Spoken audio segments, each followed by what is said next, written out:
दुनिया में पहली बार ऐसा वाक्य पेश आया था जब एक माइन कोलैप्स होने की वजह से 33 वर्कर जमीन से 2300 फीट नीचे फंस गए हो और पूरे 17 दिनों के बाद चिली गवर्नमेंट ने 33 वर्कर्स को ढूंढ तो लिया था, लेकिन अब मसला ये था कि इनको बाहर कैसे निकाला जाए। पर उससे भी ज्यादा इम्पोर्टेंट ये था कि इनको जमीन के अंदर जिंदा कैसे रखा जाए। रिंकू टीवी के वीडियोस में एक बार फिर से आप सभी का स्वागत। इस वीडियो के पार्ट 1 में आपने देखा कि कैसे चिली के अटाकामा डिजर्ट में 120 साल पुरानी माइन की गहराइयों में एक कोलैप्स होने की वजह से 33 वर्कर जिंदा फंस गए और कैसे पूरे 17 दिन लगाकर ड्रिलिंग के जरिए उनको जमीन से 2300 फुट नीचे ढूंढा गया। और अब वीडियो के पार्ट 2 में आप जानेंगे कि सिर्फ 3 दिन के खाने पीने के सामान पर इन्होंने जमीन के अंदर पूरे 17 दिन कैसे गुजारे और पूरे 69 डेज जमीन की गहराइयों में इनको कैसे जिंदा रखा गया। साथ ही साथ आप ये भी जानेंगे कि इनको वापस जमीन तक रेस्क्यू करने में इंजीनियर्स को किन किन मुश्किल हालातों को फेस करना पड़ा। तो आइए आगे बढ़ते हैं। Challenge number 6। 17 दिनों की अनथक मेहनत के बाद आखिर अब जमीन के अंदर फंसे वर्कर्स की लोकेशन का पता लगाया जा चुका था और अब बारी थी उस 6 इंच के पाइप में सीसीटीवी कैमरा और फोन लाइन डालने की। और सारे लोग बेताबी से इस इंतजार में थे कि 17 दिनों से फंसे अपने प्यारों का चेहरा देख सके। और कैमरे में देखा गया कि 33 माइनर्स की हालत बहुत ही खराब थी और बहुत ज्यादा गर्मी की वजह से उन्होंने अपनी शर्ट भी उतार रखी थी और कई माइनर्स भूख की वजह से बुरी तरह से निडाल हो चुके थे। और जब उनसे फोन लाइन पर बात की गई तो उनकी खुशी की कोई लिमिट नहीं थी। वो भूख और गर्मी के मारे जमीन की काली गहराइयों में भी उन्होंने चिल्ली का नेशनल एंथम एक ही आवाज में गाया।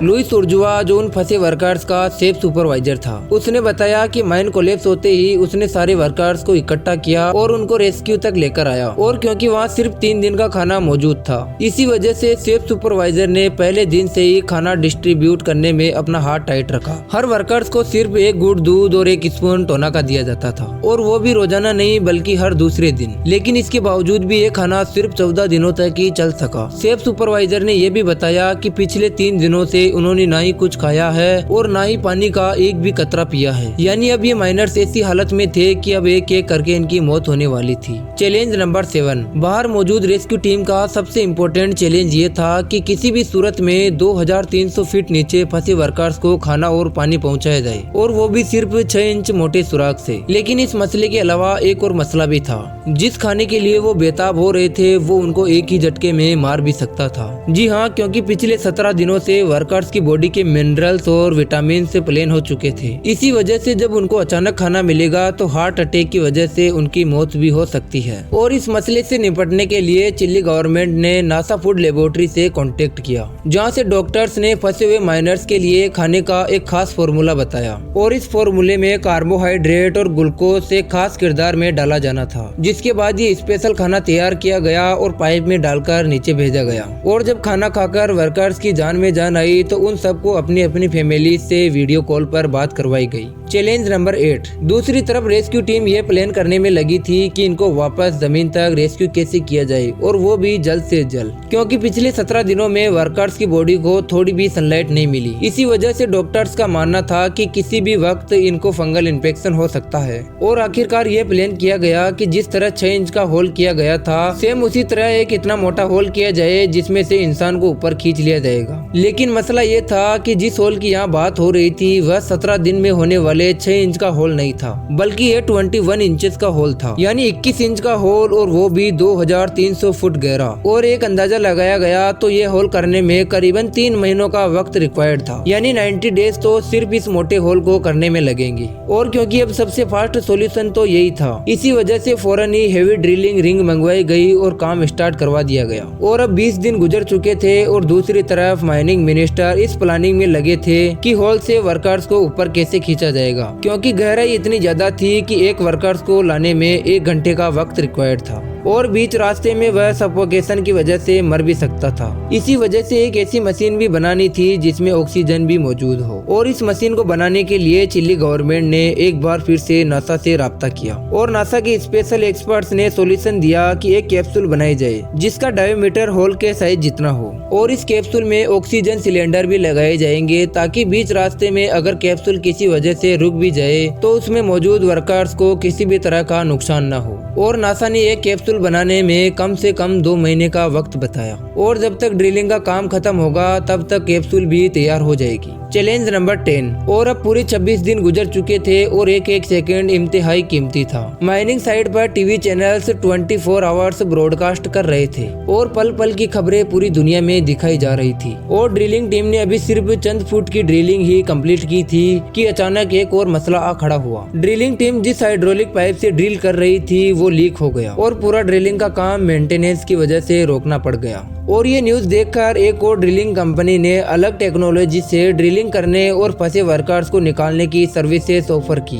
और तभी ये सोचा गया कि एक ड्रिलिंग से काम नहीं बनेगा बल्कि किसी और टेक्नोलॉजी से ड्रिलिंग का ऑप्शन भी देखा जाना चाहिए। यानी प्लेन बी भी बनाने का वक्त आ चुका था और प्लेन बी के मुताबिक हैमर्ड रिंग मंगवाई गई जो पत्थरों को प्लेन ए वाली की तरह काटेगी नहीं बल्कि ये पावरफुल हैमर उनको तोड़ेगी और वो भी सिर्फ 1 महीने में। और अब पूरे 30 दिन गुजर चुके थे। प्लेन बी वाली हैमर ने अपना काम शुरू कर दिया और प्लेन ए वाली रिंग भी एक बार फिर से चल पड़ी थी। Challenge number 11। और जब तक ड्रिलिंग का काम मुकम्मल होता चिली गवर्नमेंट ने फंसे वर्कर्स को एंटरटेनमेंट करने के लिए आईपैड्स भेजे ताकि वर्कर्स दुनिया से कट जाने की वजह से ये लोग किसी बीमारी का शिकार न हो पाए।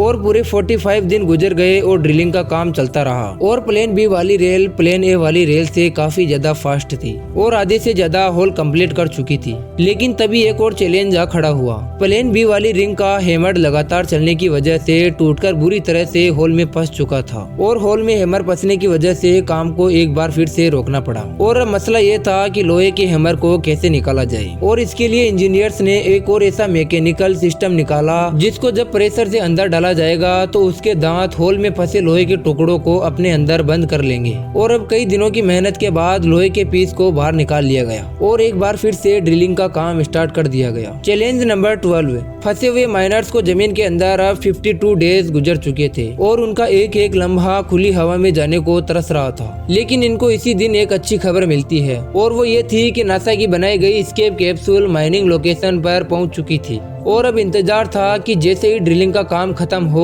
तो वर्कर्स को बाहर निकालने का अमल शुरू किया जाए। और प्लेन ए वाली ड्रिलिंग रिंग तो बहुत ही पीछे थी लेकिन प्लेन बी वाली हैमर्ड रिंग से सबको काफी उम्मीदें थी। और पूरे 65 दिन गुजर चुके थे और सुबह के 8 बजे प्लेन बी वाली ड्रिल ने आखिरकार पूरा 2300 फीट का होल कंप्लीट कर दिया था। और ये खबर मिलते ही जमीन के ऊपर और जमीन के नीचे जश्न मनाया गया क्योंकि अब डूबती हुई उम्मीद एक बार फिर से जाग चुकी थी और अब माइनर्स को बाहर निकालने की तैयारी शुरू हो गई। और 69 डे पर सुबह 6 बजे पहला माइनर बाहर निकाल लिया गया और उसके बाद एक एक करके पूरे 33 वर्कर्स को सेफली बाहर निकाल लिया गया। लेकिन माइनर्स ने जमीन की गहराइयों से निकलते वक्त ये यादगार फोटो खींची थी और इस फोटो में दिखने वाले वर्ड्स आज भी रिफ्यूज में लिखे हुए हैं। और ये है उन 33 वर्कर्स की रियल फोटो जिन्होंने अपनी जिंदगी के पूरे 69 डेज सेंट जोस माइन में दफन होकर गुजारे। और इस वाक्य के बाद सेंट जोस माइन को हमेशा हमेशा के लिए बंद कर दिया गया। उम्मीद है रिंकू टीवी का यह वीडियो भी आप लोग भरपूर लाइक करेंगे और शेयर करेंगे। और इस वीडियो का पार्ट 1 देखने के लिए डिस्क्रिप्शन में लिंक दिया गया है।